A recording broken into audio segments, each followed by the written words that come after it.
Olá, companheiros, em especial os companheiros da Casa do Caminho, onde nós, de forma regular, realizamos o estudo do Livro dos Espíritos, e nós estamos juntos nesse momento para que isso aconteça mais uma vez, dando continuidade a tudo aquilo que é de nossa proposta em relação às questões que serão objeto dos estudos do dia de hoje. E nós estamos lá no capítulo 1, no capítulo 3 da parte 1ª do Livro dos Espíritos. E nós vamos falar hoje das perguntas 52 até a 59. Vamos passar pela diversidade das raças, vamos falar um pouco da pluralidade dos mundos e, por fim, as considerações e concordâncias bíblicas concernentes à criação, que está dentro desse contexto que nós estamos enfatizando. E nós vamos começar lá pela pergunta 52, que afeta a diversidade das raças humanas, mas não sem antes fazermos uma pequena abordagem naquilo que se refere ao amor extremo do nosso Pai, quando nos concede e nos concebe dessa forma hominal, nesse momento, em relação à continuidade dos nossos desenvolvimentos enquanto espíritos encarnados. Falar das diversidade das raças, falar daquilo que é diferença, que constitui diferenciação nesse momento aqui no nosso globo, significa dizer das nossas diferenças. E nós, de imediato, estabelecemos um paralelo, onde as nossas vistas e as nossas imaginações nos levam, para aquelas raças diferentes das nossas nesse momento, provenientes de regiões diferentes, provenientes de pontos geográficos diferentes do nosso planeta, e que nós de cara estabelecemos nessa visualização uma diferenciação, né? Eu sou negro, mas o companheiro que está lá do outro lado do mundo é um asiático, e ele tem a pele diferente, ele tem o formato do rosto diferente, ele tem uma apresentação na sua compleição física diferenciada, mas isso não significa dizer que esse companheiro não pertença à raça humana e esse companheiro não seja um irmão porquanto filho do mesmo pai. Então, quando nós estamos falando dessa diversidade das raças humanas, nós estamos falando, acima de tudo, da bondade do Pai, que permite que nós tenhamos aspectos diferentes, tenhamos apresentações diferentes e, ainda assim, sejamos filhos de um único Pai. Ainda assim, sejamos oriundos desse processo amoroso que a criação nos permite, justamente para estarmos em conformidade e em alinho a tudo isso que a região, que a condição do local onde nós nos apresentamos influencie sobre nossas características físicas. E quando falamos da diversidade das raças humanas, nós estamos falando exatamente disso, né? Porque, muito provavelmente, com essa característica que eu possuo, eu teria muito mais dificuldades de adaptação numa região mais fria, onde o ar se apresenta de uma forma diferenciada, onde os efeitos do sol se apresentam de uma forma diferenciada, onde nós temos um frio intenso, onde nós temos uma condição de suportar tudo isso de uma maneira diferenciada. E o nosso Pai, na sua infinita sabedoria, faz com que, nesse momento, eu tenha mais melanina, o outro companheiro menos melanina, o meu cabelo seja um cabelo mais crespo, próprio para a incidência do sol, o meu aspecto físico, no que se refere aos meus lábios, ao meu nariz, que me permitem, inclusive, respirar melhor por conta do ar ser mais ou menos rarefeito. Então, tudo isso está afeto à região que eu me encontro, ou pelo menos daquela que eu sou originário. E o Pai, volto a repetir, na sua infinita sabedoria, nos coloca exatamente adequados a essas regiões. E é importante também salientar que nesse aparecimento, nesse surgimento do homem nesse orbe, nesse planeta, nós respeitamos tudo isso. Então vejam só, não somos oriundos de um mesmo lugar, de uma mesma região, e ali onde esse ou aquele companheiro se apresenta com uma determinada característica, ele sai dali e migra. Isso acontece de forma natural com o decorrer do tempo. Mas vejam bem que nós, espíritos encarnados, seres humanos, habitantes desse orbe, nós aparecemos gradativamente em diversos locais, em diversas regiões do globo. Então, da mesma forma que um companheiro aparece na Ásia, outro aparece na América, outro aparece na África, e assim, nesse surgimento, os homens vão surgindo, espíritos vão encarnando nesses locais de variadas diversidades de clima, de cultura e tudo mais, e se desenvolvem lá. Então, quando nós estamos falando da diversidade das raças, nós estamos falando exatamente dessas condições físicas. Mas vejam bem, também daí advêm as condições morais. Uns companheiros surgem de forma primeira em determinada região. Não temos ainda a informação de que, em que momento, em que condição, em que época esse companheiro ou aquele companheiro nessa região ou naquela região aparece primeiramente. Nós temos, sim, a condição de dizer, através das informações que os espíritos nos proporcionam, nos propiciam, que um companheiro ou outro, uma raça ou outra, eles são mais adiantados ou menos adiantados. Isso está afeto a esse surgimento, a esse aparecimento. E também, logicamente, aqueles companheiros que se propuseram a caminhar de forma mais rápida. Mas nós estamos falando aqui desse aparecimento, desse surgimento. Então, não temos hoje a certeza de que o companheiro que nasce na África, que surge na África, ele surge primeiro na África e depois vai surgir um na Ásia, um na América. Não temos essa ordem. Temos sim a informação, segundo o que os espíritos fazem chegar até nós, de que em diversos pontos do planeta, esses companheiros vão surgindo, esses espíritos vão encarnando nesses pontos diversos. E a partir daí, começam a transitar. A partir de determinado momento, começam a transitar pelo planeta, a se movimentarem e, por conseguintemente, a se miscigenarem. Mas isso é uma outra continuação, uma outra história que nós vamos adentrar nela mais à frente. Nesse momento, nós estamos falando da diversidade, e essa diversidade está afeta exatamente ao ponto de origem desse espírito encarnado e a condição que ele encarna nesse determinado local, geograficamente falando. A partir daí, características físicas. E as características morais, essas também vão acontecendo em conformidade com o desenvolvimento. Que fique também aqui claro que esses companheiros que chegam primeiro, eles naturalmente se desenvolvem também de forma primeira.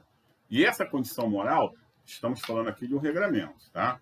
Essa condição moral também está atrelado a isso, desde que esses companheiros tenham feito bom proveito dessas oportunidades que lhes foram dadas. Mas, de uma forma geral, aquele que é mais experiente, aquele que é mais estudioso, aquele que tem mais tempo, ele costuma dar um sentido, uma configuração melhor à sua inteligência e atinge também essa condição de moralidade de forma mais desenvolvida. É sempre assim? Não, nós estamos falando de um regramento que basicamente, naturalmente, acontece dessa forma. Mas não quer dizer que um companheiro que chega depois, numa determinada região do planeta, muito tempo depois, não possa alcançar e até superar em condição de moralidade aquele companheiro que chegou antes. Mas em condições normais, aqueles companheiros que chegam primeiro e que dão um sentido, um significado de aproveitamento maior, eles costumam atingir antes condições melhores. Mas vamos lá, feito esse preâmbulo, essa consideração primeira, vamos lá para aquilo que diz, no que se refere à pergunta e à resposta, da questão 52. E Kardec pergunta aos espíritos: de onde provém as diferenças físicas e morais que distinguem as raças humanas na Terra? E a resposta: do clima, da vida e dos costumes. Dá-se aí o que se dá com os filhos de uma mesma mãe, que, educados longe um do outro e de modos diferentes, em nada se assemelharão quanto à moral. Estamos falando de hábitos, estamos falando de costumes, estamos falando também dessa questão da moralidade, porque dependendo do local e das condições em que as mensagens, as informações e esse aproveitamento chegam para cada um de nós vamos ter, evidentemente, características e aspectos diferenciados no que se refere à moral. A 53. O homem surgiu em muitos pontos do globo. Vejam só, falamos isso também de forma preliminar. O homem surgiu em muitos pontos do globo. Ele surge em muitos pontos ou surge junto, num único lugar, ao mesmo tempo? Sim, e em épocas várias, que também constitui uma das causas da diversidade das raças. Depois, dispersando-se os homens por climas diversos e aliando-se os de uma ao de outras raças, novos tipos se formaram. Então, eles surgem em tempos diferentes, em locais diferentes, com aspectos diferentes, mas com o encontro, com a movimentação dessas raças, desses tipos, vão dando lugar a tantos outros tipos. E aí nós estamos falando daquela miscigenação, em que nós temos essa característica, somos originários de uma mesma região, e quando encontramos um companheiro de um ponto qualquer do planeta que tem características diferentes, e com esse cruzamento, novas raças se dão, e também vão surgindo, a partir desses encontros, feições diferenciadas, adaptações diferenciadas, mas que fique claro, no primeiro momento, nós somos respeitosos aos nossos lugares de origem. Então, se estamos num lugar muito frio, nós temos características daquele companheiro que vive num lugar muito frio. Cabelo fino, pele alva, normalmente as feições são afinadas. E se não, estamos lá no outro lugar, onde a região é muito quente, onde faz muito calor. Imaginem, estamos nós numa região de muito calor, com uma incidência muito grande do sol e com aquele cabelo fininho. Certamente nós seríamos afetados aqui, diretamente nessa região, porque a proteção é outra. Imaginem a capacidade de respiração com um nariz muito fino em um lugar onde nós precisamos desse aspecto físico para respirarmos, inspirarmos melhor, aspirarmos, inspirar, dentro das condições climáticas que aquele local apresenta. Então, nós vamos surgindo, nós homens, espíritos encarnados, em regiões diversas do planeta. A ordem ainda não temos essa informação. Mas vamos surgindo aqui, ali, acolá, e em determinado momento, com essa movimentação, nós vamos nos encontrando e, a partir daí, novas raças serão formadas, foram sendo se formadas. A pergunta 54. Pelo fato de não proceder de um só indivíduo, ou seja, não temos a mesma origem de um único indivíduo, de um só tronco, a espécie humana devem os homens deixar de considerar-se irmãos? Eu não tenho o mesmo pai, eu não tenho a mesma mãe, e por conta disso, eu não sou irmão daquele companheirinho que está lá na América Central, está lá na América do Norte. Ele não é meu irmão? Vejam só, inicialmente nós falamos que somos todos filhos de um mesmo pai, de um único pai. E evidentemente que biologicamente nós não somos irmãos e nem temos esse grau de parentesco porque não existe ali nenhuma consanguinidade. Mas considerando que o nosso pai é o pai de todos, esse pai da criação é o pai de todos nós, seria ilegítimo, incerto, afirmarmos que não somos irmãos ou que somos irmãos? Quando temos um mesmo pai, evidentemente que somos todos parentes. Um parentesco consanguíneo, um parentesco biológico? Não. Mas nós estamos falando desse parentesco espiritual. Nós estamos falando dessa origem que tem como esse ascendente maior o nosso pai. E se é dessa forma, somos todos irmãos. E devemos nos ver como tal. Porque isso evitaria muitos males. Na medida em que todos nós nos conscientizássemos que somos, de fato, irmãos, muitos males seriam evitados. Porque aquela máxima que já sabemos, mas ainda não praticamos, de que aquilo que queremos para nós deveríamos querer para todos, ainda não absorvemos isso e não jogamos para dentro para que os nossos movimentos, que os nossos sentimentos se movimentem por força dessa constatação. Então, o que eu já sei, o meu sentimento ainda não pratica, porque ele não absorveu. Mas na medida em que nós nos vermos e nos considerarmos irmãos, de fato, verdadeiramente irmãos, nós não vamos mais querer o mal de ninguém, não vamos mais querer sermos privilegiados, não gostaríamos mais de levar vantagem, mas enquanto assim não é, enquanto a gente não interioriza de verdade aquilo que já sabemos, nós vamos continuar por um tempo, somente por um tempo, ainda tropeçando. Mas vamos ver a resposta da 54. Todos os homens são irmãos em Deus, porque são animados pelo Espírito e tendem para o mesmo fim. Estais sempre inclinados a tomar as palavras na sua significância literal.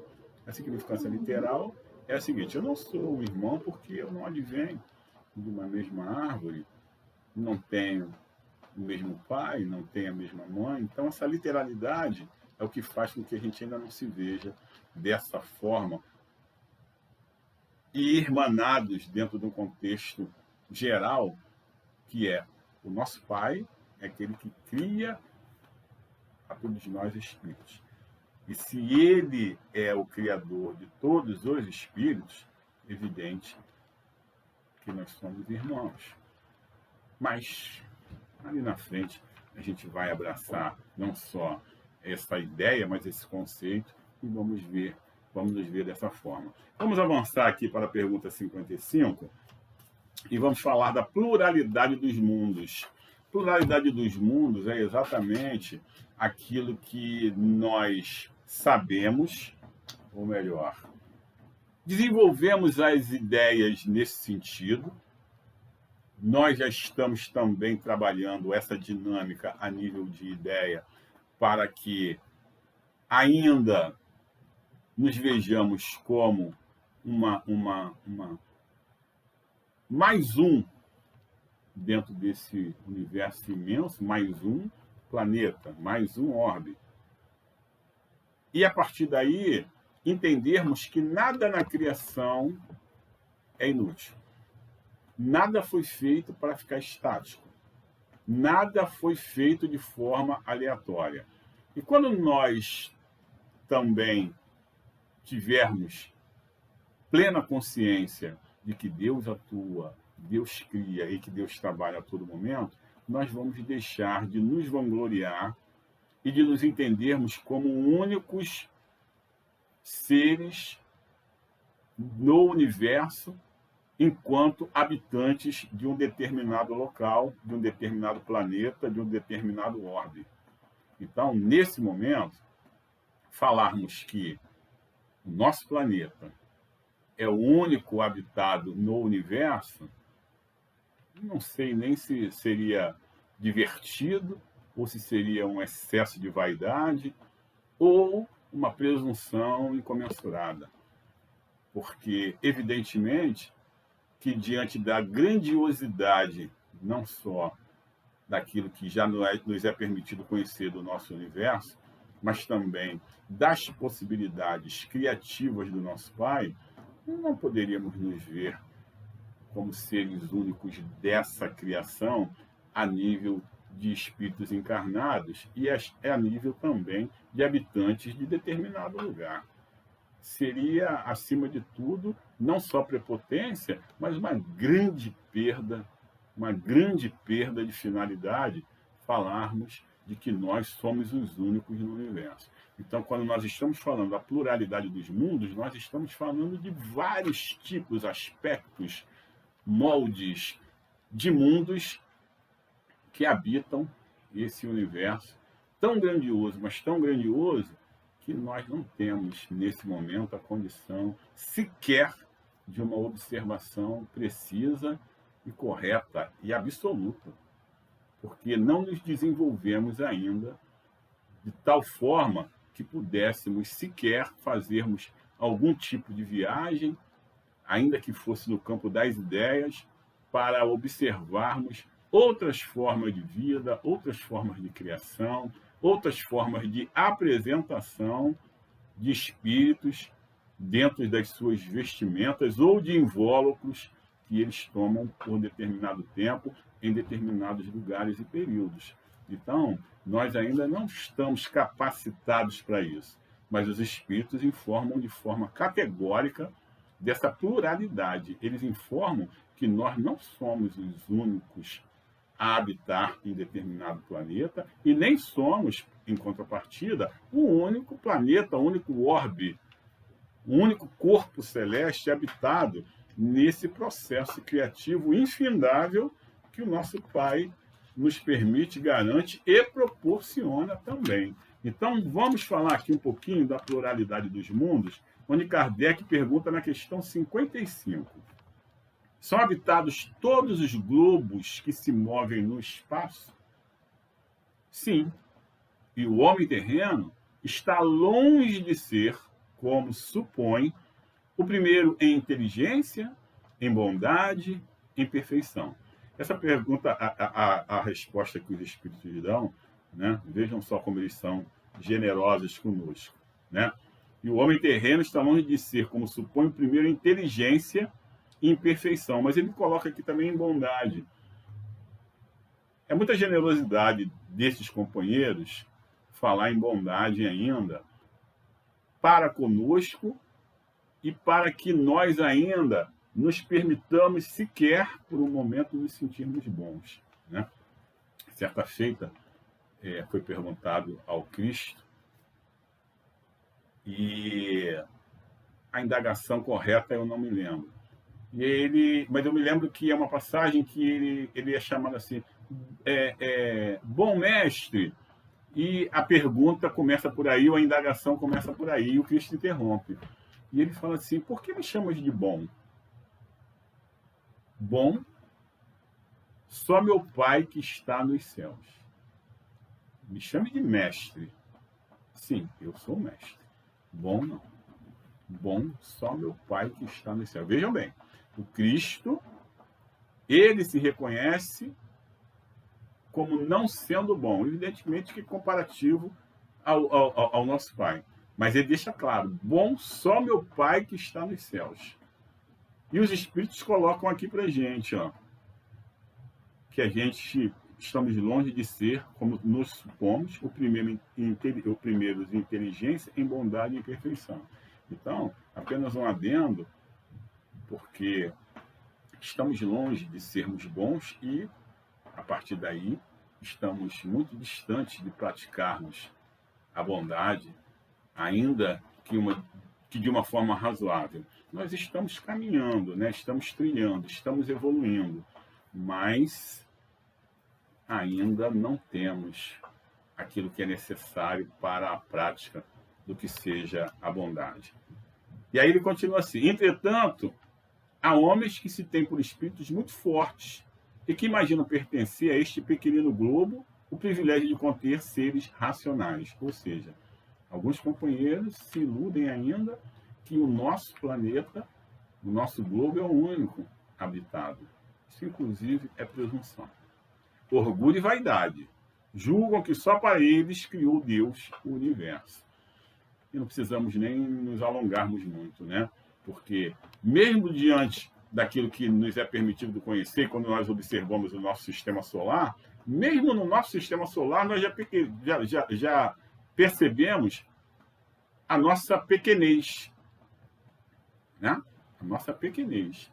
Então, em ordem crescente, ali, nós somos o terceiro a nível de distância e também de uma ocupação de massa e de volume e de grandiosidade. Todos os outros são maiores do que nós.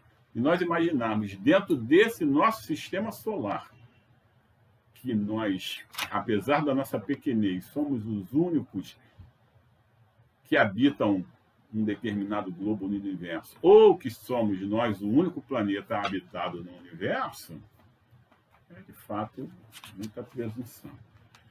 Vamos para 56. É a mesma constituição física dos diferentes globos? Ou seja, em todos os globos, em todos os corpos celestes, em todos os planetas, em todos os astros, a constituição física é a mesma? Todo mundo se apresenta nessa mesma forma que nós, nessa condição hominal, braços, pernas, olhos, cabeça, boca. E aí os espíritos dizem assim: não, de modo algum se assemelham. Porque isso influencia tantas situações, né? Nós estamos aqui, até por conta da nossa proximidade com o Sol, em relação à gravidade, em relação a tantos outros aspectos e fenômenos, nós temos essa forma hominal. Mas imaginem vocês aonde as características do globo se mostram de maneira diversa. Evidentemente que os companheiros terão um outro aspecto, um outro formato. Nós estamos falando aqui de olhos, de boca, de dente, mas já temos, inclusive, a informação que quando o espírito deixa a carne, esse espírito não tem dente. Esse espírito não tem nariz, esse espírito não tem dedos, porque não é necessário. A necessidade está diretamente afeta ao local que estamos e da condição que nós nos apresentamos aqui. Então, por conta disso, nós precisamos dessas características. Mas essa característica hominal e essas características que nós, nesse momento, fazemos destacar aos olhos, evidentemente que existem lugares que não há necessidade alguma e que o aspecto físico, a apresentação, é completamente diferente e com outro tipo de necessidade. A pergunta 57. Não sendo uma só para todos a constituição física dos mundos, ou seja, a constituição física dos mundos é o formato, nesse momento aqui nós precisamos do oxigênio, do gás carbônico, precisamos de água, precisamos de uma série de situações, mas não é assim para todos. E a partir daí, essa constituição física que nós apresentamos nesse momento, também não. E aí ele pergunta, se tenham organizações diferentes os seres que os habitam, foi o que nós acabamos de falar.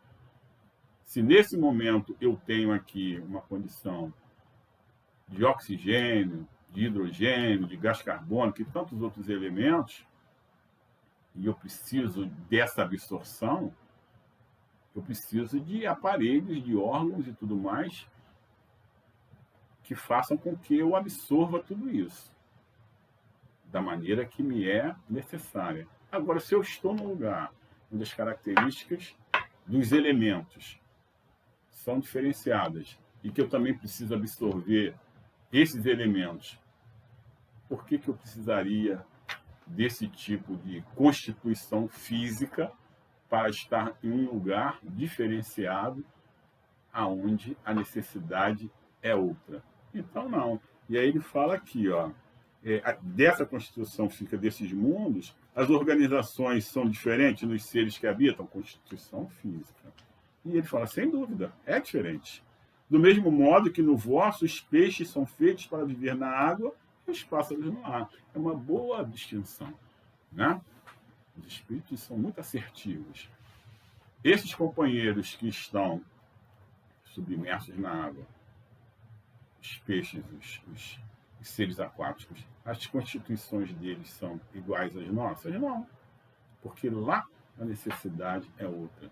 Uma ave que precisa voar, que precisa bater asas, a constituição é a mesma que a nossa, homenal? Evidentemente que não. Então ele faz uma comparação dizendo o seguinte, aqui a gente já tem condição de estabelecer essa diferenciação. Basta olharmos no nosso entorno que nós vamos ver que até aqui essa constituição já é diferente. Por quê? Pelo simples fato desses companheiros que estão nesse processo evolutivo, né, eles estão inseridos num local onde eles precisam de nadadeiras, onde eles precisam de escamas, onde eles precisam de uma outra constituição física. E lá, da mesma forma. A 58. Os mundos mais afastados do Sol estarão privados de luz e calor por motivo desse ácido de se mostrar apenas com a aparência de uma estrela? Então, olha só porque estão mais afastados do Sol, estarão privados de luz e calor por motivo desse ácido de mostrar apenas uma aparência de uma estrela? Ou seja, só brilha, só está lá. Significa dizer também que quem está afastado do Sol está privado do calor?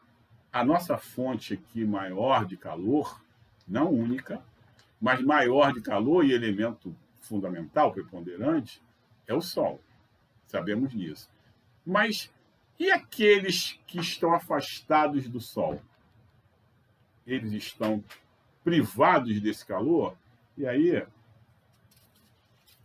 nós estaríamos falando também que o nosso Pai não pensou em tudo, que o nosso Pai nos privilegiou, que o nosso Pai concedeu a esses companheiros que estão habitando outros mundos, em especial esses mais afastados do Sol, eles estão privados do calor?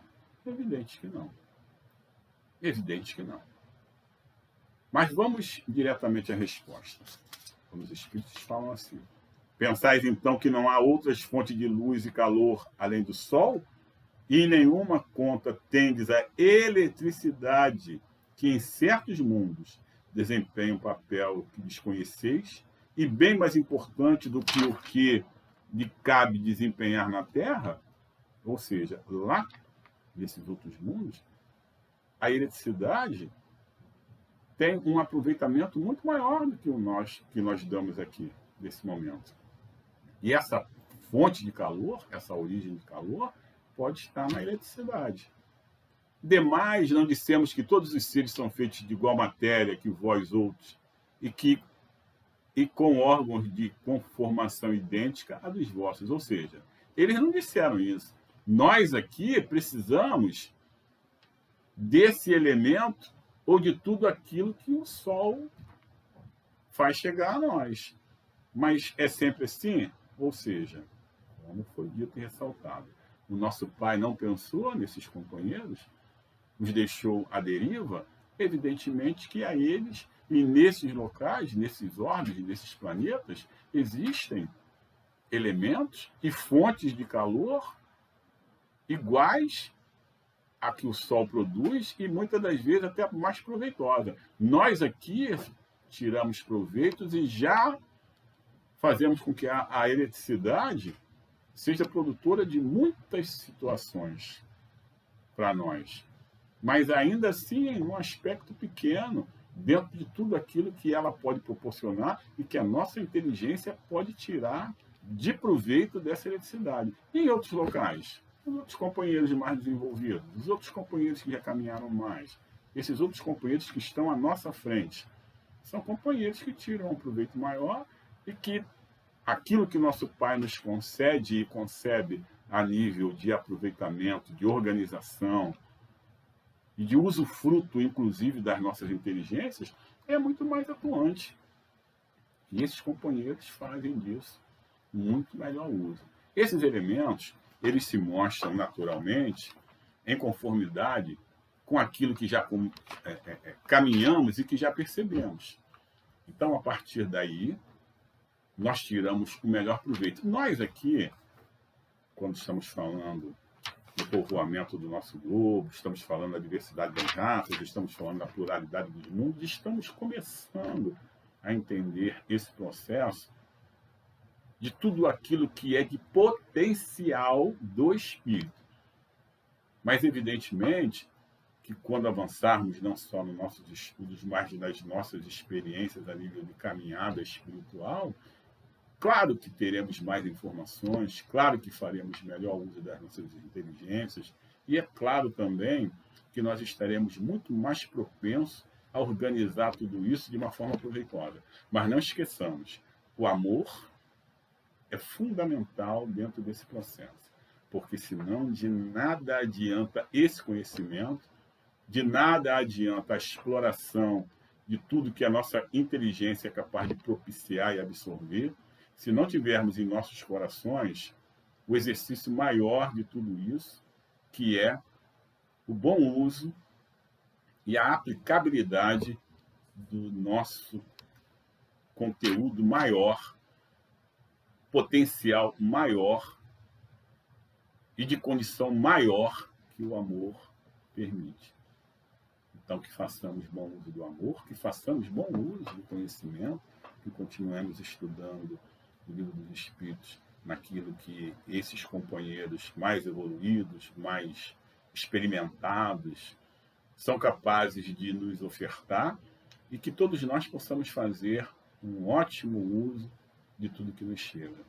Que nós, nesse momento, estejamos agradecidos por mais uma oportunidade de estarmos juntos e falando de amor e falando de tudo isso que o Livro dos Espíritos nos traz no capítulo 3, da parte primeira, quando ele fala da criação, e que nós possamos cada vez mais estarmos a par com o que a espiritualidade nos coloca à disposição.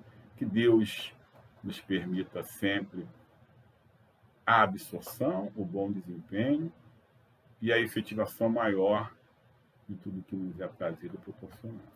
Graças a Deus.